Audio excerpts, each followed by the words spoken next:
This is about India versus terrorism. What was old-fashioned and awful and tragic was the indiscriminate Pakistani artillery shelling, which should never have been done in the manner it was. We hit terror bases. There are no terror bases in India to hit. There are no terrorist organizations in India listed in the UN or the State Department anywhere else. So what do you hit? You hit civilians. You hit innocent people. That is the asymmetry of this particular conflict. Mediation is not a term that we are particularly willing to entertain. Even when you say things like broker or whatever, you're implying an equivalence which simply doesn't exist. There is no equivalence between terrorists and their victims. There is no equivalence between a country that provides safe haven to terrorism and a country that's a flourishing multi-party democracy that's trying to get on with its business.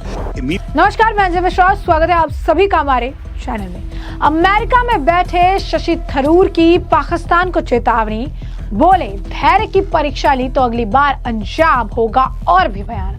वहीं दूसरी तरफ आपको बता दें कि बिलावल भुट्टो ने भी अब एक बहुत बड़ा खुलासा कर दिया है और उनके खुलासे ने एक तरह से हड़कंप मचा दिया है। उन्होंने बड़ा बयान दे दिया है। बिलावल भुट्टो ने कबूलनामा किया है, कहा है कि अमेरिकी टैक्स पेयर के पैसे से लश्कर आतंकियों को जिहाद सिखाया जाता है। इसी के साथ साथ आपको बता दें कि एक और बड़ी अपडेट ये है कि चीनी पूर्व अधिकारी का बड़ा बयान सामने आया है। उनका कहना है कि भारत और पाकिस्तान के बीच फिर से संघर्ष हो सकता है। तो क्या है पूरा माजरा, विस्तार से जानेंगे एक एक करके। सबसे पहले बात कर लेते हैं शशि थरूर की। कांग्रेस के सांसद शशि थरूर ने अमेरिका में भारतीय संसदीय प्रतिनिधि मंडल का नेतृत्व करते हुए पाकिस्तान को कड़ा संदेश दे दिया है।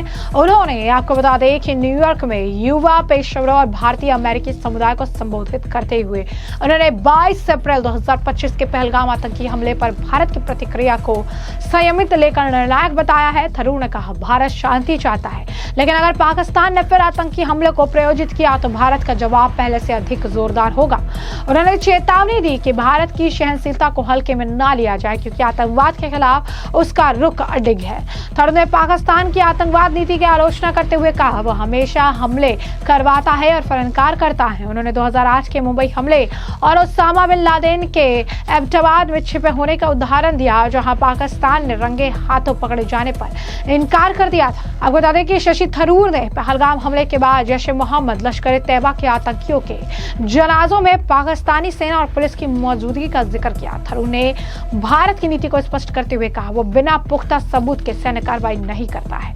2024 में पाकिस्तान से जुड़े 24 आतंकी हमले हुए, लेकिन पहलगाम हमले की गंभीरता को 7 मई 2025 को ऑपरेशन सिंदूर से बेहद जरूरी बना दिया। केवल यही नहीं, थरूर ने अंतर्राष्ट्रीय समुदाय से आतंकवाद के खिलाफ एकजुटता की अपील की। उन्होंने 9/11 मेमोरियल में श्रद्धांजलि देकर वैश्विक आतंकवाद विरोध का संदेश दिया। उन्होंने कहा कि भारत का ध्यान विकास और गरीबी उन्मूलन पर है, लेकिन निर्दोष नागरिकों की हत्या को बर्दाश्त नहीं किया जाएगा। उन्होंने पाकिस्तान को चेताया कि भारत की संयमित नीति को कमजोरी ना समझा जाए, वरना परिणाम और भी भयानक होंगे। क्या कुछ और कहना है शशि थरूर का, वगैरह कुछ सुनिए। Mentioned, actually, I think it was Ken who mentioned the drones. Yeah. Given what Ukraine just did to Russia, is there any sense in India that there may be a need for a different way to think about strategic posture? Sir, again, as I said, these are things the military is thinking about. I mean, all I can say is that the world of warfare has been changing dramatically since the beginning of the Ukraine conflict. And increasingly, the use of drones, for example, it's striking that neither country actually crossed over into the other's airspace at any stage of these 4 days. Everything is being done from a distance now. Drones, missiles, technologies have moved quite significantly. What was old-fashioned and awful and tragic was the indiscriminate Pakistani artillery shelling, which should never have been done in the manner it was. I mean, but you can understand why. We hit terror bases. There are no terror bases in India to hit. There are no terrorist organizations in India listed in the UN or the State Department anywhere else. So what do you hit? You hit civilians. You hit innocent people. That is the asymmetry of this particular conflict. We have tried not just to be precise and calibrated in our response, but we have tried systematically to signal we are not interested in war with Pakistan. We're not interested in attacking Pakistani civilians, ordinary people. This is about India versus terrorism. And as far as we're concerned, situating the problem where it belongs is, if you don't want places in your territory to be hit because they're housing terrorists, why don't you shut down the safe havens? Why don't you arrest these leaders? Why don't you close their bank accounts? Why don't you disband these organizations or call them illegal? If you're not prepared to do any of that, then I'm afraid this is the only way we can deal with it, because we are not going to sit back at our homes and be hit at your convenience. That's not going to happen. Immediately after the first attack by the terrorists, the United States signaled that, well, that was somebody else's set of issues, we'd stay out of it. Yeah. And within, I think, about 24 hours, the U.S. was, in fact, in trying to mediate. And the vice president was both the one who said, no, it's not our issue, and also the one who came in and weighed in and did.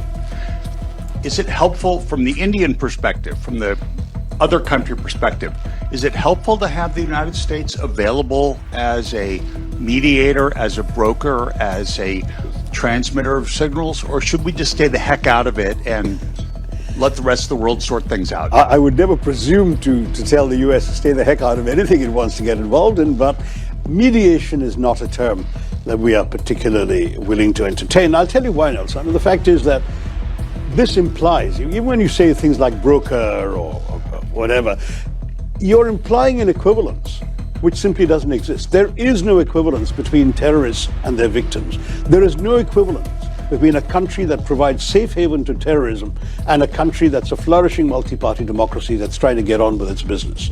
There is no equivalence between a state that is a status quo power that just wants to be left alone by its neighbors where the neighbors don't agree with us, and a revisionist power that wants to upset the geopolitical arrangements that have existed for the last 3/4 of a century. There is no equivalence possible in these cases. And in these circumstances, to suggest that you can mediate between two unequals is not possible.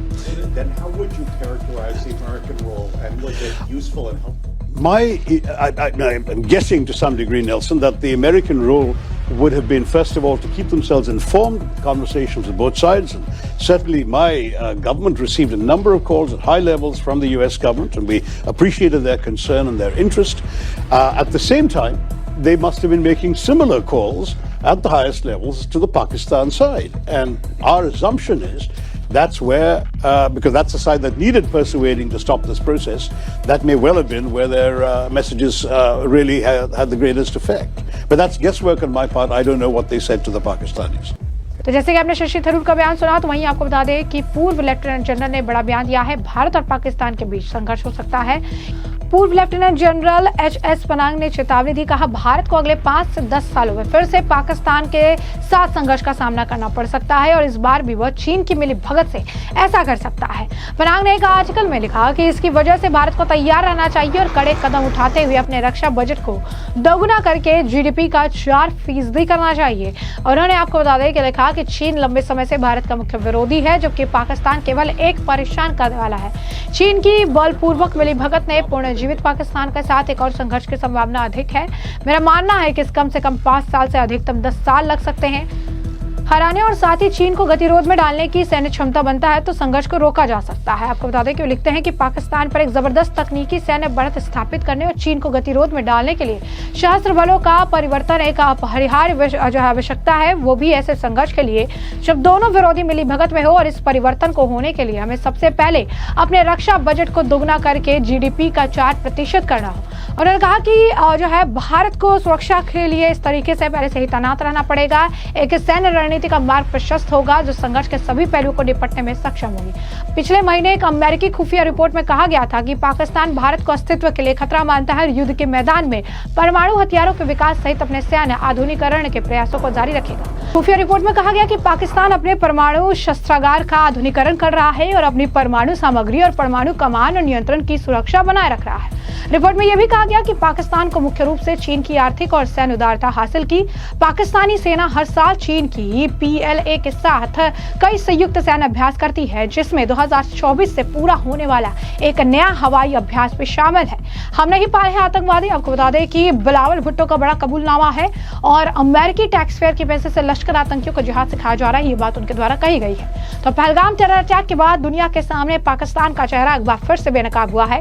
हालत यह है कि अब तो पाकिस्तानी नेता भी मानते लगे हैं कि उनके देश ने ही आतंकियों को पाला पोसा और अब वे भारत समेत अन्य पड़ोसी देशों के लिए खतरा बन चुके।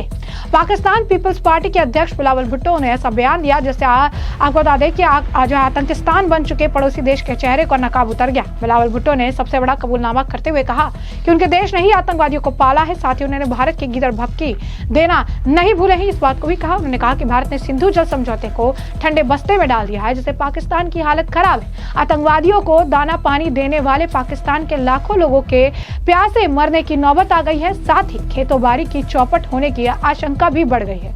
ऐसा बिलावल भुट्टो ने पाकिस्तान का आतंकी बम फोड़ा है। उन्होंने कहा आतंकवादियों को हमने ही पाला था। वॉशिंगटन के मिडल ईस्ट इंस्टीट्यूट में बोलते हुए पाकिस्तान पीपल्स पार्टी के चेयरमैन बिलावल भुट्टो ने एक ऐसा बयान दे दिया जो अब पाकिस्तान की पोल खोल रहा है। उन्होंने साफ कहा पाकिस्तान ब्रीड टेररिस्ट। उन्होंने ये भी कहा कि अफगान जिहाद के तौर पर जिन आतंकियों जो है संगठनों की नींव पड़ी है वह भारत समेत पड़ोसी देशों के लिए खतरा बन चुके हैं। तो ऐसे में हमने आपको जो पूरा मामला है विस्तार से बताया, तमाम आपने बयान सुने हैं और इस मामले पर अब आपकी भी जो राय हो कमेंट सेक्शन में कमेंट करके जरूर से जरूर साझा करिएगा। धन्यवाद।